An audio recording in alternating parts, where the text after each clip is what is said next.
نحمدہ نصلی علی رسولہ الکریم اما بعد اعوذ باللہ من الشیطان الرجیم بسم اللہ الرحمن الرحیم۔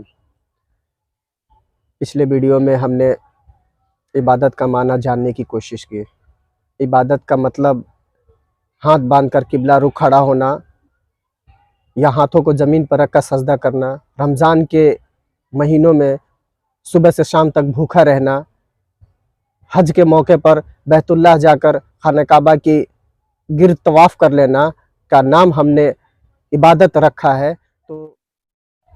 تو ہم نے چند ارکانوں کی ظاہری شکل کا نام عبادت رکھا ہے۔ ہم نے یہ سمجھ لیا کہ ہم نے عبادت کو پورا کر لیا، عبادت کے مطلب کو پورا کر لیا۔ وما خلقت الجن والانس الا لیعبدون کے مقصد کو پورا کر لیا۔ ہم اس کی بندگی سے آزاد ہو گئے، اس کی غلامی سے آزاد ہو گئے۔ لیکن حقیقت تو یہ ہے کہ اللہ رب العزت عبادت سے کچھ اور چاہتا ہے، ہم سے عبادت کا مطالبہ کچھ اور کرتا ہے۔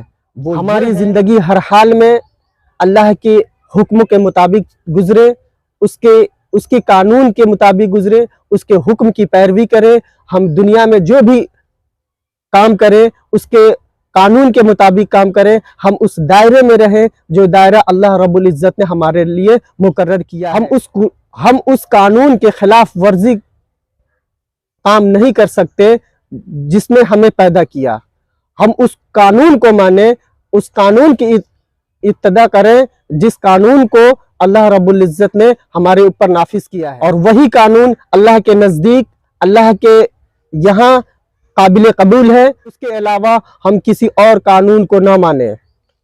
اگر ہم ایسا کرتے ہیں تو ہم عبادت میں ہیں، عبادت گزار ہیں، اللہ کے غلامی میں ہیں، اللہ کی فرما برداری میں ہیں۔ اگر ہم ایسا کرتے ہیں تو اس کے قانون کے مطابق ہماری زندگی گزرے گی۔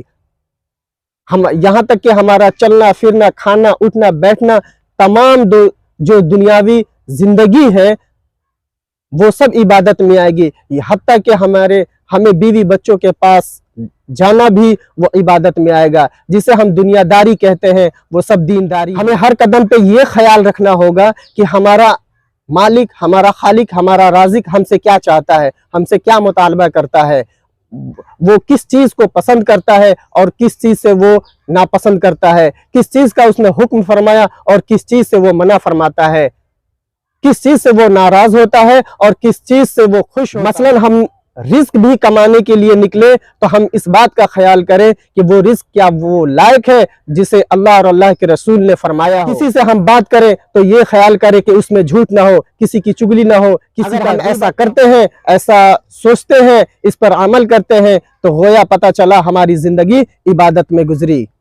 اللہ رب العزت عبادت سے یہی چاہتا ہے کہ ہوش سنبھالنے سے لے کر مرتے دم تک ہماری زندگی صرف اور صرف اللہ کے حکموں پہ چلے، اسی کے قانون کے مطابق ہماری زندگی گزرے، اور وہی صرف اور صرف واحد وہی اکیلا بادشاہیت کے لائق ہے، اور وہی بادشاہ ہے، اور اسی کی قانون ہم پر نافذ ہوتی ہے، سوائے اس کے اور کوئی عبادت کے لائق نہیں۔ وہی عبادت کے لائق ہے، لا الہ الا اللہ، وہی عبادت کے لائق ہے، کوئی معبود نہیں، کوئی پرستش کے لائق نہیں، کوئی عبادت کے لائق نہیں۔ اگر ہم نے اس پر عمل کر لیا، ہم نے اس کو سمجھ لیا، تو گویا ہم اس قانون کی پیروی کرنے لگے، اس قانون کی اتباع کرنے لگے جس قانون کو اللہ نے ہم پر نافذ کیا، جس قانون کے لیے ہمیں اس دنیا میں بھیجا۔ تب ہم یہ نہیں کہہ سکتے کہ میں مالک کا فلاں بات مانوں گا یا فلاں بات نہیں مانوں گا، یا تھوڑی دیر کے لیے یوں کہہ لیجئے کہ میں تھوڑی دیر کے لیے مالک کا غلام ہوں، آقا کا غلام ہوں، اور باقی وقت کے لیے